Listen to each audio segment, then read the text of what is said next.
Hi, medical coding course പഠിക്കാൻ easy ആണോ tough ആണോ എന്നുള്ളത് നമുക്ക് നമ്മുടെ ഓഫ്ലൈൻ സ്റ്റുഡൻസിന്റെ അടുത്ത് തന്നെ ചോദിച്ചാൽ. ഫസ്റ്റ് ഓഫ് ടഫ് ഉണ്ടാവും, നോൺ സയൻസ് ആയതുകൊണ്ട് ഇപ്പോൾ കുഴപ്പമില്ല. എപ്പോഴും ഒന്ന് ട്രൈ ചെയ്ത് കഴിഞ്ഞാൽ കിട്ടാവുന്നതേ ഉള്ളൂ. ഞാൻ BSc ബോട്ടണിയാണ് ബാക്ക്ഗ്രൗണ്ട് വരുന്നത്. മെഡിക്കൽ കോഡിങ്ങിൽ തന്നെ ഇമ്പോർട്ടൻ്റ് ആയിട്ടുള്ള സെക്ഷനാണ് CPT വരുന്നത്. അതിൽ നമ്മുടെ പ്രൊസീജിയേഴ്സ് ആണ് മെയിനായിട്ട് ഉള്ളത്, സർജറി അങ്ങനത്തെ കാര്യങ്ങൾ.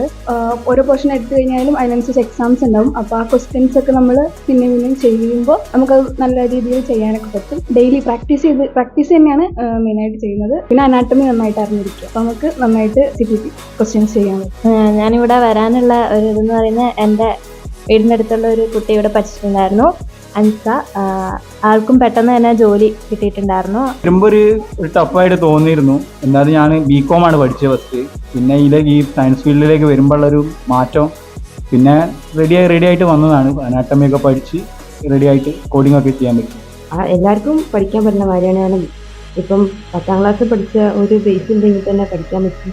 പിന്നെ ഒന്ന് പ്രാക്ടീസ് ചെയ്ത് തന്നെ അനാട്ടമി സിമ്പിളാണ്. സയൻസ് ബാക്ക്ഗ്രൗണ്ട് ആയതുകൊണ്ട് കുറച്ചും കൂടി അനാട്ടമിയും കാര്യങ്ങളൊക്കെ എളുപ്പമായിരുന്നു. പിന്നെ കോഡിങ് ഇതൊക്കെ പെട്ടെന്ന് ക്യാച്ച് ചെയ്യാൻ പറ്റുന്നുണ്ട്.